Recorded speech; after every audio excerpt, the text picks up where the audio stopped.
ओ सिवाय ब्राह्मण वेश में। श्री राम का वनवास खत्म हो चुका था। एक बार श्री राम ब्राह्मणों को भोजन करा रहे थे, तभी भगवान शिव ब्राह्मण वेश में वहां आए। श्री राम ने लक्ष्मण और हनुमान सहित उनका स्वागत किया और उन्हें भोजन के लिए आमंत्रित किया। भगवान शिव भोजन करने बैठे, किंतु उनकी क्षुधा को कौन बुझा सकता था। बात ही बात में श्री राम का सारा भंडार खाली हो गया। लक्ष्मण और हनुमान ये देखकर चिंतित हो गए और आश्चर्य से भर गए। एक ब्राह्मण उनके द्वार से भूखे पेट लौट जाए, ये तो बड़े अपमान की बात थी। उन्होंने श्री राम से और भोजन बनवाने की आज्ञा मांगी। श्री राम तो सब कुछ जानते ही थे। उन्होंने मुस्कुराते हुए लक्ष्मण से देवी सीता को बुला लाने के लिए कहा। सीता जी वहां आईं और ब्राह्मण वेश में बैठे भगवान शिव का अभिवादन किया। श्री राम ने मुस्कुराते हुए सीता जी को सारी बात बताई और उन्हें इस परिस्थिति का समाधान करने को कहा। सीता जी अब स्वयं महादेव को भोजन कराने को उद्यत हुईं।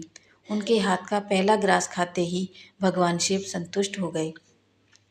भोजन के उपरांत भगवान शिव ने श्री राम से कहा कि अखंड भोजन करने के कारण वे स्वयं उठने में असमर्थ हैं।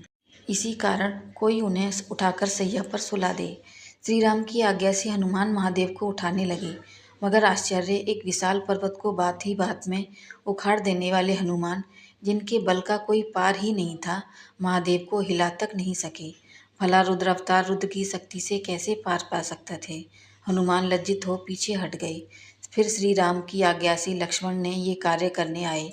अब तक वो ये समझ चुके थे कि ये कोई साधारण ब्राह्मण नहीं है। अनंत की शक्ति भी अनंत ही थी। परमपिता ब्रह्मा, नारायण और महादेव का स्मरण करते हुए लक्ष्मण ने उन्हें उठाकर सैया पर लिटा दिया। लेटने के बाद भगवान शिव ने श्री राम से सेवा करने को कहा।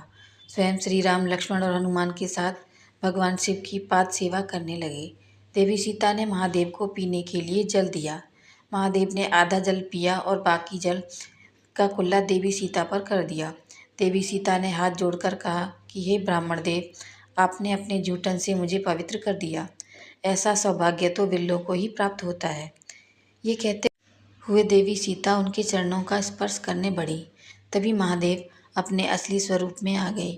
महाकाल के दर्शन होते ही सभी ने करवध हो उन्हें नमन किया। भगवान शिव श्री राम को अपने हृदय से लगाते हुए कहा कि आप सभी मेरी परीक्षा में उत्तीर्ण हुए। ऐसे कई अवसर थे जब किसी भी मनुष्य को क्रोध आ सकता था, किंतु आपने अपना संयम नहीं खोया। इसी कारण संसार आपको मर्यादा पुरुषोत्तम कहता है। उन्होंने श्री राम को वरदान मांगने को कहा, किंतु श्री राम ने हाथ जोड़कर कहा कि आपके आशीर्वाद से मेरे पास सब कुछ है। अगर आप कुछ देना ही चाहते हैं तो अपने चरणों की सदा की भक्ति आशीर्वाद दीजिए। महादेव ने मुस्कुराते हुए कहा कि आप और मैं कोई अलग नहीं हैं, किंतु फिर भी देवी सीता ने मुझे भोजन करवाया है, इसलिए उन्हें कोई वरदान तो मांगना ही होगा। देवी सीता ने कहा कि हे भगवान, अगर आप हमसे प्रसन्न हैं तो कुछ काल तक आप हमारे राज्यसभा में एक कथावाचक बनकर रहें।